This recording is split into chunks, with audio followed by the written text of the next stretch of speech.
March 8, 2021. Greensill Capital, a supply chain finance company that had been valued at $7 billion, backed by SoftBank, and had a former Prime Minister on its payroll, filed for administration.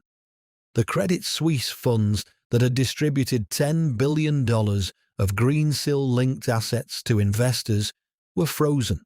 Lex Greensill, who had been awarded a CBE, who had briefed the Cabinet Office, who had an office in Downing Street, had built his empire on assets that were, in significant part, fictional. Greensill's pitch was simple. Supply chains are slow.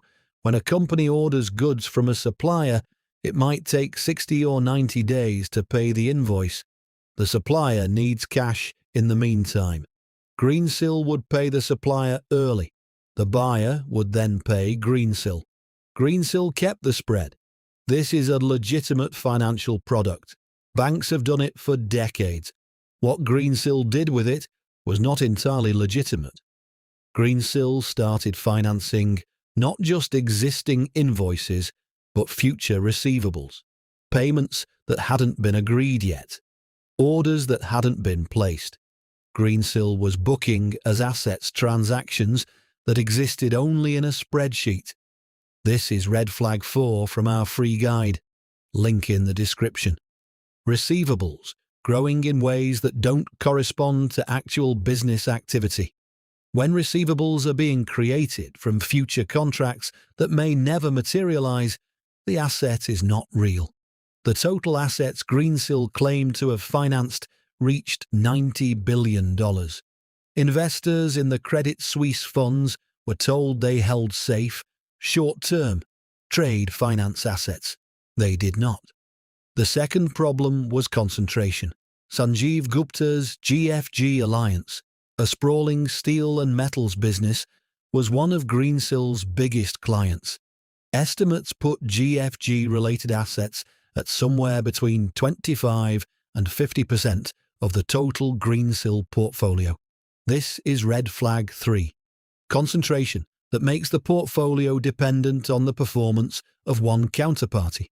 If GFG struggled, Greensill was in serious trouble. GFG struggled. The third problem was insurance. Greensill's entire model depended on credit insurance policies that protected investors against default. Without insurance, the Credit Suisse funds couldn't function. Without the Credit Suisse funds, Greensill had no distribution channel. In late 2020, insurers declined to renew the policies. The house of cards began to fall. Credit Suisse froze the supply chain finance funds. SoftBank, which had invested $1.5 billion, wrote down its stake. Greensill Capital could not find a buyer. And then there was David Cameron.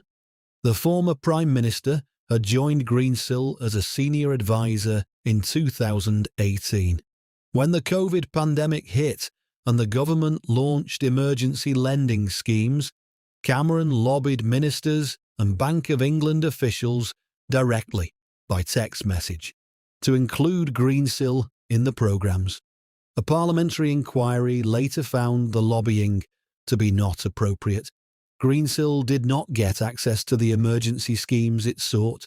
A $7 billion company, a former Prime Minister, $10 billion of assets distributed to retail investors, built on invoices that didn't exist, receivables manufactured from future transactions that may never occur. Red flag 4. Dangerous concentration in a single client. Red flag 3. Off-balance sheet risk distributed to retail investors who thought they held safe assets. Red flag 7. The guide is in the description. Free download. Greensill. Founded 2011. Collapsed 2021. The invoices weren't real. Anyway,